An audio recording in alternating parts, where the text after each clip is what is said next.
Hello, YouTube divers. This is WaterDive 122, and I want to welcome you all to another episode of Magic Metal Mondays. So today we are going to be continuing on the Perpetual Legacy album review train, and we are going to be talking about their sophomore studio album released last year, Teodrama. So in the previous episode, I talked about their debut album from 2015, A New Symphony for Him. Please go ahead and check that video out if you haven't done so. But we're going to be talking about Teodrama today. So, Teodrama requires a lot of backstory here. So, this album, as I mentioned, came out last year in 2024. And fun fact, this album was released the same day as Nightwish's Yesterwind.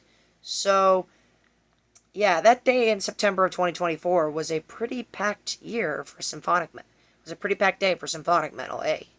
But, yeah, Teodrama.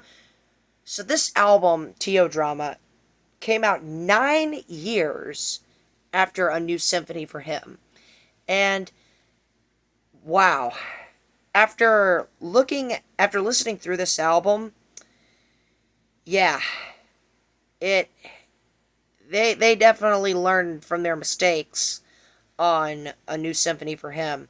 Because Teodrama is a way better album in almost every single way. But here's the kicker. Teodrama is a double album. That's right. It is a double album. Each side of the album has 10 songs. Well, technically the second disc has 11 if you include the bonus track, 119 themes of the songs, I believe. But I won't be talking about that in this video. I'll only be talking about the 10 tracks on the first disc and the first 10 tracks on the second disc. So for a grand total of 20 songs. So we got a lot of stuff to talk about. But before we dive in, let's take a look at the lineup. So returning members are lead vocalist Michelle Braglia Rodovalho, who was the lead vocalist on the previous album. You have Mateus Maia still on the bass, and he also does growling vocals on this album. And you still have keyboardist Rafael Lobo. Basically, all three of the main songwriters from the previous album are back here for Teodrama. The only difference in the lineup now is that we got a new guitar player, Lucas Fernandez, and a new drummer, Renan Costa, replacing Bruno de Sousa and Gabriel Pedroso, respectively. So, with all that out of the way, let's talk about the double album, the double album behemoth that is Teodrama. So, the first disc opens up with another intro track, The Trinity, Puritan Pray, which sets the mood properly for this first disc. And it kicks right off with Ex Nihilo, I believe that's how you pronounce it. And this is a very, very cool power metal song. It's one of the best tracks on the album, and I think it gives you a very good idea of what you're in for with this album.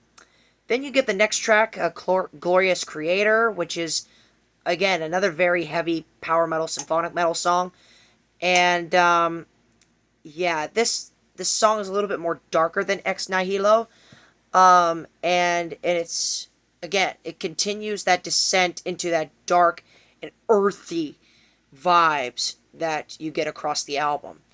And then you get Before Creation, which is, in my opinion, the best track on the first disc, and this is a very dark, evil, and heavy song. I absolutely love Before Creation. This is one of the best tracks from Perpetual Legacy, period. And then you get Grace, which is a little bit more on the tender side. And I think this is a pretty cool song, but it kind of sucks me out of that dark mood that we had on the previous 3 tracks. But then we get right back into the darkness, sonically speaking, with Imago Dei, which is a fantastic song. This is another one of the standouts on the album, and this is where Michelle's vocal range and techniques really comes into fruition, in my opinion. And then we get In the Cool of the Day, which is probably the weakest track on the entire album. Um, it very much has those same complaints that I had on tracks like Inside Your Secret Chest and Singing Forever on the previous album. It just, the tone just doesn't really fit. I mean, it's dark and it's ominous, but I feel like it's a little bit more. I feel like it's a little bit too wonky and a little bit too weird for my likings. It very much feels like a leftover from the previous album, but it's still a cool song. Then we get All Have Sinned, No Innocence Here, which has a music video, and Look at the Cross. All three of these tracks are heavy. Like, these are three of the heaviest symphonic metal songs I have ever heard. Look at the Cross, in particular, even goes out of its way to feature some death metal growls from Mateus Maya, which very much reminds me of a lot of tracks from Epica in many aspects. Um, so I mean, yeah, that's the first disc, and then the second disc opens up with another intro track, The Mediator. Um, and again, it sets the mood properly, and I love how it bleeds into the next track. Above the Sun is just a freaking majestic power metal song. I absolutely love this song. It's amazing. Then we get not only my favorite track on the second disc, but my favorite track on this entire album, Redemption. This is a very bouncy, a very energetic yet dark sounding song, and it very much feels like a song that could easily be a radio hit. Like, this is probably the most radio friendly song on the entire album, if you ask me, and I think it should have gotten that success. It is a very catchy and bombastic song, very much in the vein of mid 2000s Nightwish. Um, but yeah, Redemption is a fantastic song. Similarly, Justified by Faith is one of the band's strongest, slower songs. Even though I will say, the lyrics kind of make me want to roll my eyes. Now, I understand that Perpetual Legacy is a Christian band, and I know all of their lyrics are based on Christianity and the worshiping of Jesus Christ, and they never shy away from that in their lyrics. And personally, I don't mind it to some extent, but I'm not a very religious person. So a lot of these themes and a lot of these messages just don't really connect with me, and it makes me think that I'm listening to like a worship song in like a church. And generally, I'm not really a big fan of worship music, or at least modern day sacred music. Um, so it just kind of makes me want to roll my eyes a little bit, lyrically speaking. But the music and the vocal performance itself is strong enough to make up for it, in my opinion. Justified by Faith, and it's honestly what makes Justified by Faith one of the stronger tracks on the album. Then you get Hero of Humanity, which is pretty much exactly like Justified by Faith, but except the music and the vocal perform and the music and Michelle's vocal performance isn't quite as strong to make up for those lyrics, in my opinion.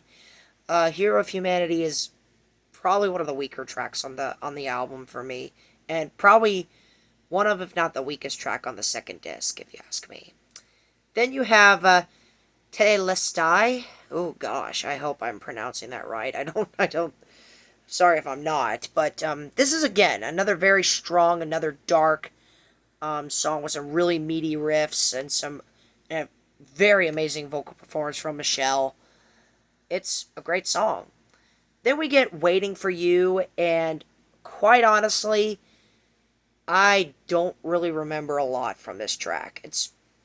It and Hero of Humanity are easily the weakest tracks on the second disc, and I keep alternating back and forth on which one is the weakest. I think Hero of Humanity is a little bit weaker, but yeah, Waiting for You, it's it's whatever, it's cool. But then the second disc does end off with three absolute bangers. You have Babylon the Great, which is again one of their heaviest tracks, and definitely one of their more bombastic tracks. Then you have Judgment and Triumph, which is another very power metal song, and and a very good one. Another great vocal performance from Michelle. And then you have the closing track, The End is Just the Beginning, which is basically the the perfect, the most logical continuation of Judgment and Triumph, if you ask me. It's very anthemic, it's very bombastic, and it's very chunky and very heavy. And then, of course, you got the bonus track, but we're not going to talk about that here because I don't really talk about bonus tracks when I review albums. So, there's that. But overall, Teodrama is a very, very, very good album.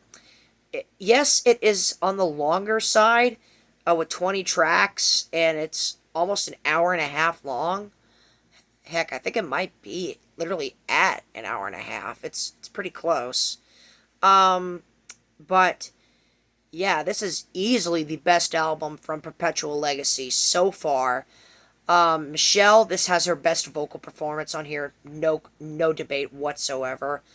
Lucas Fernandez delivers some very chunky riffs and some sweeping solos.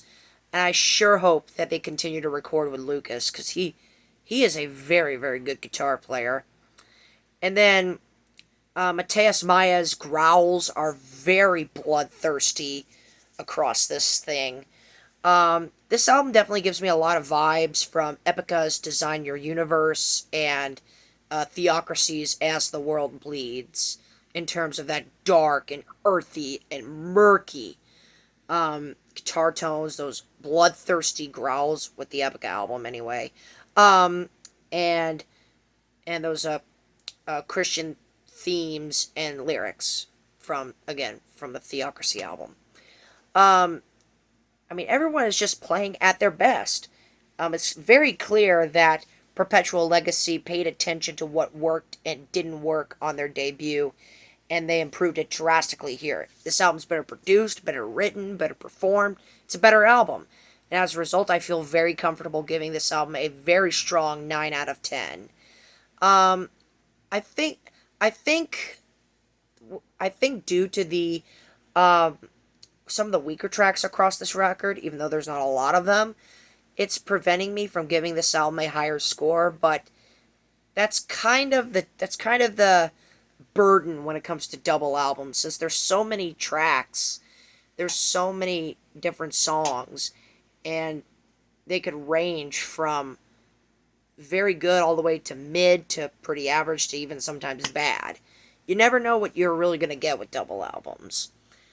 Um, and as a result, it's very hard to find a perfect one. But they do exist. Um, but yeah, this album, Teodrama, is a very, very good double album. Very good. A 9 out of 10. Let's just see where this band continues to go. Can't wait for the next album. Alright, so with that said, that concludes this edition of Magic Metal Mondays. Thank you so much for watching, my fellow YouTube divers. This is WaterDive22 signing out. Ready to dive into more fun on YouTube. Thanks for watching.